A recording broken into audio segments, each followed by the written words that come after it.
तो सत्ता की इस डगर में सभी सियासी दल जो हैं वो कहीं ना कहीं से अपनी हर एक स्थिति को स्पष्ट करके आगे बढ़ना चाहते हैं और नजर सबकी जीत पर है। अब 8 तस्वीरें हम आपको दिखाएंगे सबसे पहले, और ये 8 तस्वीरें दरअसल वो हैं जो दिग्गज आज अपना नॉमिनेशन फाइल करने वाले हैं।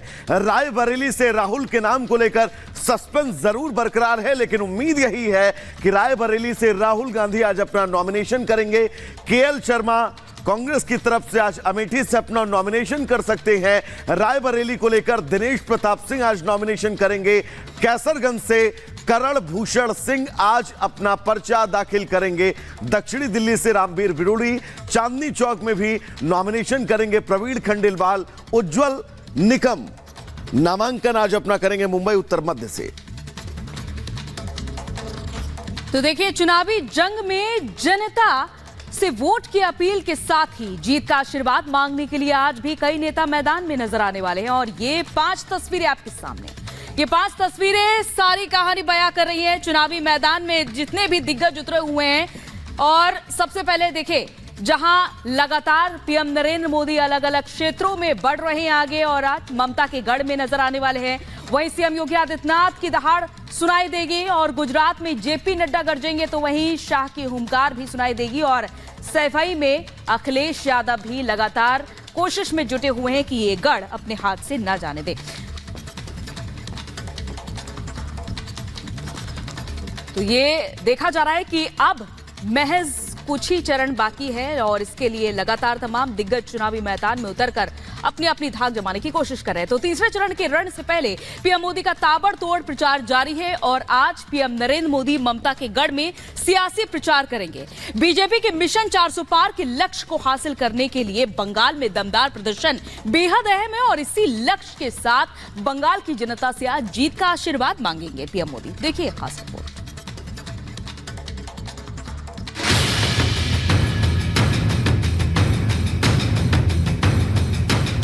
कांग्रेस मर रही है और वहां पाकिस्तान रो रहा है। वो प्रधानमंत्री बनाने के लिए पाकिस्तान उतावला है। ममता के गढ़ में मोदी की दहाड़, जीत की ललकार, मिशन 400 पार। ममता को मात देने की मेगा तैयारी।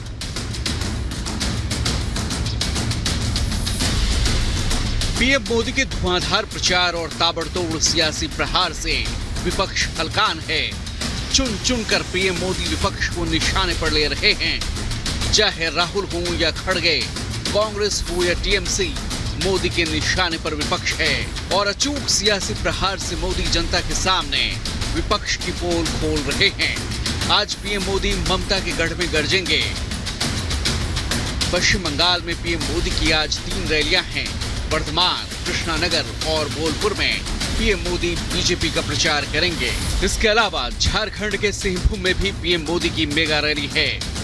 बंगाल के पिछले दौरे पर पीएम मोदी ने संदेश खाली में महिलाओं पर अत्याचार का मुद्दा उठाया था। आज एक बार फिर ममता सरकार की नाकामियों पर पीएम प्रहार करेंगे। मुस्लिम तुष्टीकरण को लेकर लगातार बीजेपी ममता सरकार को घेरती रही है और सीएए एनआरसी के खिलाफ ममता बनर्जी आवाज बुलंद करती रही हैं। बीजेपी सरकार ने मुस्लिम बहनों को अत्याचार से बचाने के लिए 3 तलाक खत्म किया तो टीएमसी ने इसका विरोध किया। संदेश थाली में महिलाओं पर इतने अमानवीय अत्याचार हुए और टीएमसी सरकार आखिर तक मुख्य आरोपी को बचाती रही, जबकि बीजेपी सरकार महिलाओं की मान मर्यादा इज्जत के लिए काम कर रही है।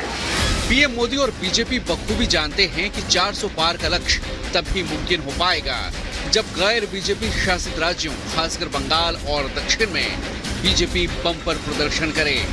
पीएम मोदी लगातार इंडी गठबंधन और खासकर कांग्रेस पर करारा प्रहार कर रहे हैं।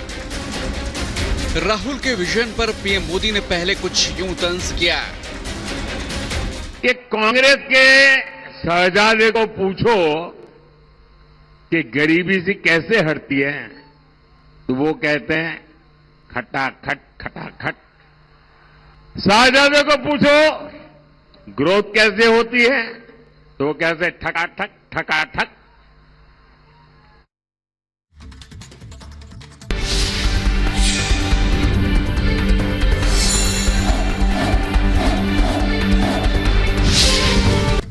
नमस्कार, बहुत बहुत स्वागत है आपका रिपब्लिक भारत में। मैं हूं आपके साथ अंजलि राजावत और इस बुलेटिन में मेरे सहयोगी वैभव भी हैं। लेकिन इस बीच एक दुखद खबर सामने आ रही है। सीपीआई नेता अतुल अंजान का निधन हो गया है।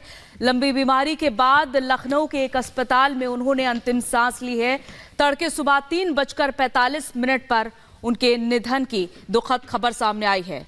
दरअसल लंबे समय से वो बीमार भी चल रहे थे और इसके बाद उन्हें लखनऊ के एक अस्पताल में भर्ती कराया गया था, जहां उनका निधन आज सुबह तड़के 3:45 पर हो गया है। और ये भी जानकारी मिल रही है कि वो कैंसर से भी पीड़ित थे। हालांकि बीच में उपचार के बाद उन्हें कुछ राहत भी मिली थी, लेकिन ये दुखद खबर आती है कि उनका लंबी बीमारी के बाद आज सुबह 3:45 पर निधन हो गया।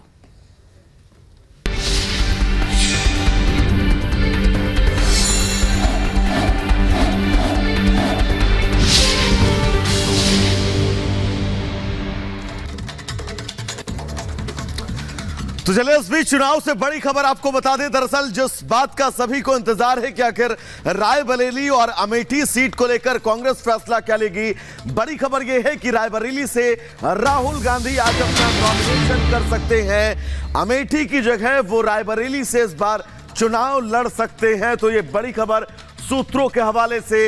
रायबरेली वो गढ़ जहां पर कांग्रेस लगातार चुनाव जीतती आई है और अब से बस थोड़ी देर बाद राहुल गांधी जिनके नाम का ऐलान रायबरेली सीट से होगा। लेकिन फिलहाल खबर यही है, अमेठी से राहुल गांधी चुनाव नहीं लड़ेंगे। अमेठी से केएल शर्मा को टिकट संभव है। तो हाँ, जहां अभी तक कयास लगाए जा रहे थे कि अमेठी, रायबरेली और कैसरगंज से कौन चुनाव लड़ने वाला है, फिलहाल अमेठी और रायबरेली को लेकर कांग्रेस अपनी स्थिति आज स्पष्ट करने वाली है। तो वहीं कैसरगंज से बृजभूषण शरण सिंह के बेटे करण भूषण चुनाव लड़ेंगे। ये फिलहाल औपचारिक ऐलान हो चुका है और आज नामांकन की आखिरी तारीख है। इसी से जुड़ी ये रिपोर्ट देखिए। आज एक नया छलावा लेकर वो कौन सा नया तमाशा करने चाहते हैं। डरो मत, डरो मत, जिंदगी में किसी चीज से डरो मत, कभी नहीं डरो। मर जाऊंगा लेकिन इस विश्वास को कभी खोने नहीं दूंगा। स्मृति की ललकार से डर गए राहुल। राहुल ने अमेठी से क्यों बनाई दूरी? अगर हार का डर नहीं तो फिर दूरी क्यों? अमेठी रायबरेली से उम्मीदवार कौन, इसे लेकर कांग्रेस मानो कंफ्यूजन के कुएं में गोते लगा रही थी। लेकिन अब सूत्रों के हवाले से जो खबरें सामने आ रही हैं, वो साफ कर रही हैं कि 24 के चुनाव में राहुल गांधी वायनाड के बाद अब रायबरेली सीट से चुनाव लड़ेंगे। यानी अमेठी से राहुल गांधी इस बार कांग्रेस प्रत्याशी नहीं होंगे। राहुल ने चुनाव लड़ने के लिए सोनिया गांधी की सीट रायबरेली को चुना है, जहां से बीजेपी ने दिनेश प्रताप सिंह को टिकट दिया है। डरना नहीं है कहने वाले राहुल गांधी अमेठी में स्मृति की ललकार से डर गए हैं। शायद हार के डर ने उन्हें अपनी परंपरागत और विरासत वाली सीट को छोड़ने पर मजबूर कर दिया है। स्मृति पहले से ही राहुल की अमेठी से दूरी को लेकर हमलावर रही थी और उन्हें लापता सांसद तक करार दे दिया था। जिस अमेठी लोकसभा क्षेत्र को परिवार के नाम पर छलते रहे, आज एक नया छलावा लेकर उसी अमेठी लोकसभा क्षेत्र में पधार कर वो कौन सा नया तमाशा करने चाहते हैं। दरअसल अब तक रायबरेली से सोनिया गांधी चुनाव लड़ती आई थी और अमेठी से राहुल गांधी जीतते आ रहे थे। लेकिन 2019 में स्मृति ने राहुल को अमेठी में 50,000 से ज्यादा वोटों से मात क्या दी। राहुल दोबारा अमेठी से चुनाव लड़ने की हिम्मत नहीं जुटा पाए। 2014 में हालांकि राहुल ने पहले स्मृति को मात दी थी, लेकिन 2019 में खेल पलट गया। स्मृति हार के बावजूद अमेठी में डटी रहीं और राहुल को हराकर कांग्रेस के मुंह से उनकी परंपरागत सीट को ऐसे छीना कि अब कांग्रेस नेता राहुल उस पर दोबारा लड़ने तक की हिम्मत नहीं जुटा पा रहे। राम मंदिर से राहुल की दूरी और वायनाड से चुनाव लड़ने पर भी स्मृति ने राहुल पर निशाना साधा था। 5 वर्ष में एक बार दर्शन देने वाले ये सज्जन अपने कुछ लोगों से कह चुके हैं कि अगर हम नामांकन भरने आए तो झटपट भरवा लेना, क्योंकि हमारा मन अमेठी लोकसभा क्षेत्र में नहीं, हमारा तो पूरा समर्पण वायनाड में है। अमेठी की जनता राहुल को लेकर आज क्या सोच रही है, जरा ये भी सुन लीजिए। जो नामांकन था दीदी का अमेठी का, उसको देख करके राहुल गांधी दग गए और उनका काम खत्म और जमानत जब्त हो जाएगी। राहुल गांधी यहाँ आएंगे तो हिम्मतें नहीं यहाँ उतर जाएगा। अब की बार दीदी के सामने उनका देख के हवा भाग, अब की बार 4 दफा। अमेठी की जनता हैरत है कि के आए, अब की सस्पेंस बरकरार है। अबे कंफर्म नहीं है, अबे पता नहीं कहाँ है, तो लापता सांसद हैं। इनका तो न रायबरेली में सोनिया गांधी होती है, न अमेठी में राहुल गांधी होता है। एकदम डर गए हैं। एक बात और बताएं, जो डर गया वो मर गया यार। उसको कह दो यहाँ ना आए, कहीं और देखे, वही वायनाड है उसके लिए भले। अब सूत्रों के मुताबिक जो खबरें सामने आ रही हैं, उसके मुताबिक अमेठी से कांग्रेस केएल शर्मा पर दांव लगाएगी, तो वहीं राहुल रायबरेली से जीत की कोशिश करेंगे। हालांकि कांग्रेस दफ्तर में राहुल और अखिलेश के पोस्टर लग चुके हैं और आज रोड शो की भी पूरी तैयारी है। ट्रेडिशनल हम लोग लड़ते हैं तो वही तरीका हमारा बेहतर है, और इस बार समाजवादी के लोग हमारे साथ हैं, तो उनकी पार्टी को उसी तरीके से लेना है जिस तरह हम कांग्रेस के लिए करते हैं। अमेठी और रायबरेली में आज दोपहर 3 बजे तक नामांकन दाखिल किया जा सकता है। कांग्रेस लंबे समय तक कंफ्यूज रही, तो वहीं बीजेपी ने दोनों सीटों को लेकर अपने पत्ते खोल दिए हैं। दिनेश प्रताप सिंह रायबरेली से गांधी परिवार के खिलाफ ताल ठोकने को तैयार हैं। दिनेश प्रताप के आज नामांकन में बीजेपी के कई दिग्गज नेता शामिल होंगे।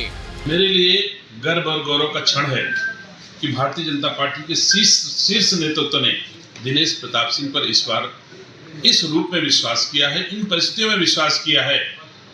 मैं भरोसा दिलाता हूं नेतृत्व को कि मर जाऊंगा, लेकिन इस विश्वास को कभी खोने नहीं दूंगा। सूत्रों के मुताबिक सबसे दिलचस्प ये है कि प्रियंका गांधी ने लोकसभा चुनाव लड़ने से साफ इनकार कर दिया है।